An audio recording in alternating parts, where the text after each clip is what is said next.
follow-up to this afternoon's webinar on reasonable accommodations in the workplace, I wanted to go through just a couple quick points about what you can do as an employer should an employee come to you and ask for an accommodation related to an underlying health condition that either may make them more vulnerable to a negative outcome should they contract COVID-19, or an underlying health condition which may be exacerbated in light of the COVID-19 pandemic, in particular mental health conditions such as anxiety or obsessive compulsive disorder or even depression.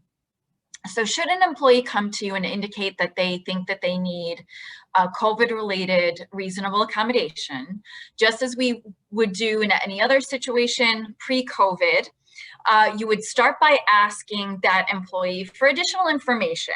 So you'll want to figure out from that employee how the disability creates a workplace limitation. What are they limited in doing? What are the essential functions that may be impacted by the underlying health condition, whether it be physical or mental?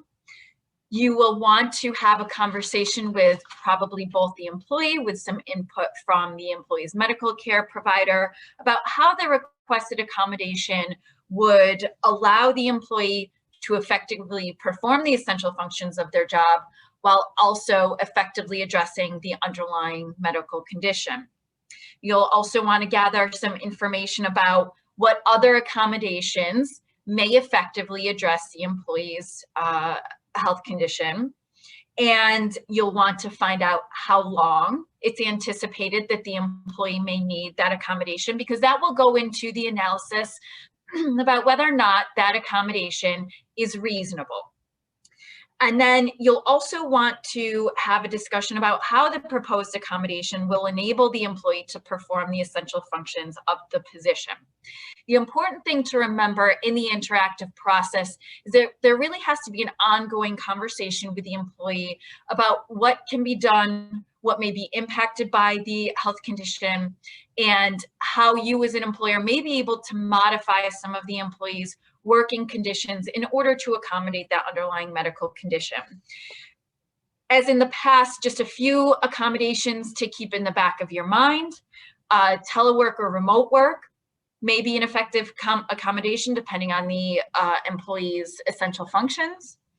You may be able to implement additional safety precautions within the physical workplace if the employee can't perform their job outside of the physical workplace, such as social distancing or isolation, increased use of PPE, such as the N95 masks, and then increased sanitation and hygiene protocols that may also be implemented to help the employee's anxiety or whatever the underlying health condition may be.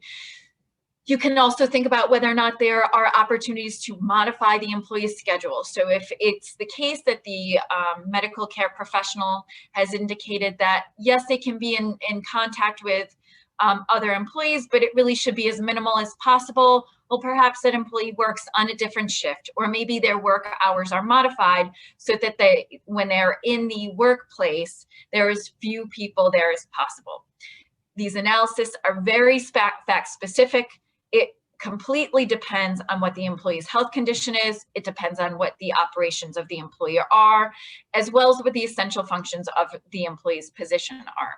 So as I mentioned during our presentation, if you do have an employee with who has requested a reasonable accommodation due to an underlying medical condition, it really is best to begin to bring in your outside counsel so that you can flesh out these issues and really walk through the accommodation analysis step by step. Thank you.